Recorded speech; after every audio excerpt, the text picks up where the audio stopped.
अस्सलाम वालेकुम नाज़रीन, आप देख रहे हैं उर्दू पॉइंट्स में हूँ आपका मेज़बान फरहान खान। प्रोग्राम लम्हा फ़िक्रिया में आप सबको खुशामदीद। नाज़रीन, इलेक्शन 2018 के बाद तमाम ऑल पार्टीज़ कॉन्फ्रेंस हुई और फिर उसके बाद एक एहतजाज भी किया गया और यकीनन तमाम जमातों की जानिब से ये बात कही जा रही है कि इलेक्शन धांधली ज़्यादा थे। इस इलेक्शन के अंदर हमारा मैंडेट चोरी किया गया। काबिल ज़िक्र बात यह है कि कल के रोज़ जब एहतजाज हुआ इस्लामाबाद में और उस एहतजाज में पाकिस्तान की mainstream line parties Pakistan Muslim League Nawaz और पाकिस्तान पीपल्स पार्टी के सीनियर क़यादत उस एहतजाज में मौजूद नहीं थी, जिनमें शहबाज शरीफ साहब उस एहतजाज में मौजूद नहीं थे और बिलावल भुट्टो ज़रदारी जो कि पाकिस्तान पीपल्स पार्टी के चेयरमैन हैं वो भी इस एहतजाज में मौजूद नहीं थे। तमाम पार्टीज़ की जानिब से ये बात कहेगी हमारा मैंडेट चोरी किया गया है, ये इलेक्शन धांधली ज़दा है, ये इलेक्शन इंसाफ के ऊपर नहीं है, एक पार्टी को नवाजा गया है। यकीनन ये हमेशा होता आ रहा है, जब भी इलेक्शन में हारी हुई जमातें होती हैं वो ये बात कहती हैं कि हमारे साथ इंसाफ नहीं हुआ, हमारे साथ धांधली हुई है। ये इस तरह की सदाएं हर इलेक्शन के बाद सुनने को मिलती है। इस एहतजाज के अंदर जो काबिल गौर और काबिल ज़िक्र और काबिल अफसोस बात वो ये थी मौलाना फजलुर रहमान साहब की वो तकरीर जिसने करोड़ों पाकिस्तानियों के दिल आज़ारी की। मौलाना साहब चूँकि उनका तुरा इम्तियाज़ रहा है कि वो हर जमात के साथ जब भी हुकूमत बनती है उसका वो हिस्सा बनते आए हैं, पार्लियामेंट में वो आते रहे हैं, इलेक्शन वो जीतते रहे हैं। चूँकि इस दफ़ा वो इलेक्शन हार गए हैं और जो उनके लिए बहुत मुश्किल हो रहा है उसको एक्सेप्ट करना, और जिसमें वो मुल्क मुखालिफ तकरीर करने लग पड़े हैं। मौलाना साहब फरमाते हैं कि जी ये कौम इस दफ़ा योम आज़ादी यानी जश्न आज़ादी मत मनाए। ये उन अपनी हार के बाद कल के एहतजाज में उन्होंने ये बात की। पाकिस्तान एक नाकाम रियासत है और आप फरमाते हैं कि जी पाकिस्तान ना कोई जमहूरी मुल्क है और ना ही ये इस्लामी मुल्क है।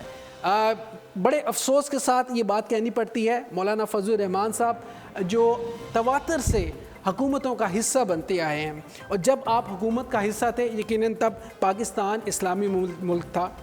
जब आप हुकूमत का हिस्सा बनते हैं यकीनन तब पाकिस्तान का जश्न आज़ादी भी आप मनाते रहे होंगे, और यकीनन जब आप हुकूमतों का हिस्सा बनते हैं तब पाकिस्तान एक इस्लामी मुल्क था। मौलाना फजलुर रहमान के इस बयानी के बाद यकीनन बड़ा रंज और अफसोस का इजहार किया जा रहा है तमाम सियासी हलकों से भी और आवाम की जानिब से शदीद रद्द अमल देखने में आया है कि मौलाना साहब जब ये हार अपनी एक्सेप्ट नहीं करे तो मुल्क मुखालिफ जो तकरीर कर रहे हैं, पाक फ़ौज मुखालिफ जो तकरीर कर रहे हैं, यकीनन अवाम इन तकरीर को रद्द कर चुकी है और आप से ये बात बिल्कुल कहते हैं कि आपको माजरत करनी होगी। अफसोस की बात साथ ये कहना पड़ता है कि इतने सीनियर पॉलिटिशियन मौलाना फजलुर रहमान साहब जैसे पॉलिटिशियन जब इस तरह की बातें करते हैं तब बड़ा दुख होता है, बड़ा अफसोस होता है कि अपने इक़्तिदार के लिए, अपने माल के लिए, अपने जाहो जलाल के लिए जब ये सियासी रहनुमा इस तरह की तकरीर करते हैं और इस तरह की बातें करते हैं, हार जीत यकीनन होती है, लेकिन जब मुल्क मुखालिफ तकरीर होती हैं, जब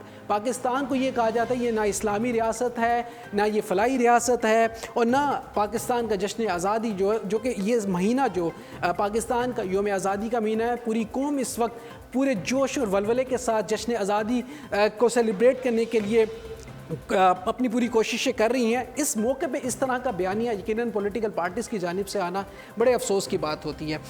हमारी हमेशा से ये रवायत रही है, 2013 में जब पाकिस्तान तहरीक इंसाफ इलेक्शन हारी तो यकीनन उन्होंने भी धांधली की बात की। इससे पहले भी अदवार में देखा कि जब पॉलिटिकल पार्टीज़ हारती हैं तो यकीनन वो धांधली की सदाएं बुलंद करती हैं, लेकिन पाकिस्तान मुखालिफ तकरीर और इस तरह की बातें बहुत कम सुनने में आई हैं। और जब मौलाना फजलुर रहमान इस तरह की बातें करते हैं यकीनन बहुत से सवालात जन्म लेते हैं, बहुत सी बातें सुनने को मिलती हैं कि मौलाना साहब जो कि इस पार्लियामेंट का हिस्सा रहे हैं, जो कि हुकूमतों का हिस्सा रहे हैं, उस वक्त तब सब चीज़ें ठीक थी।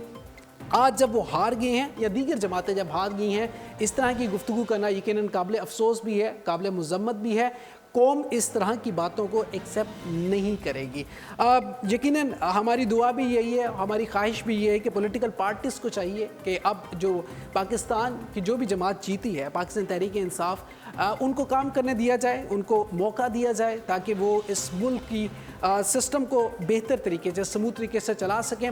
اگر وہ جس طرح عمران خان صاحب نے یہ بات کی ہے, اگر ہم ڈیلیور نہیں کر پائیں گے تو ہمارا حال بھی دیگر جماعتوں کی طرح ہوگا. یقیناً یہ دیکھنا ہے کہ آنے والے وقت میں پاکستان تحریک انصاف نے جو وعدے لوگوں کو دکھائے ہیں, جو خواب عمران خان صاحب نے اس قوم کو دکھائے ہیں, اس پہ وہ کتنا پورا اترتے ہیں. اسی نوٹ کے ساتھ پولیٹیکل پارٹیز کو صبر کا مظاہرہ کرنا ہوگا, برداشت کا مظاہرہ کرنا ہوگا, اور یقیناً اپنی ہار کو تمام جماعتوں چاہے وہ پاکستان تحریک انصاف ہے, مسلم لیگ نواز ہے یا مولانا فضل الرحمان صاحب ہے, ان کو اپنی ہار کو ایکسیپٹ کرتے ہوئے اس ملک کے نظام کو چلنے دینا چاہیے اسموتھلی, تاکہ پاکستان ترقی کرے, پاکستان کو استحکام ملے, پاکستان کی فلاحی ریاست کی جو باتیں کی جاتی ہیں اس فلاحی ریاست کو حکومتیں بنانے میں کامیاب ہو سکے. اسی نوٹ کے ساتھ اپنا بہت سا خیال رکھیے گا. اپنے میزبان فرحان خان کو پروگرام لمحہ فکریہ سے دیجیے گا اجازت. زندگی نے تباہ کی, سانسوں نے وفا کی. آپ سے پھر ملاقات ہوگی. ٹل دین اللہ نگہبان. پاکستان زندہ باد.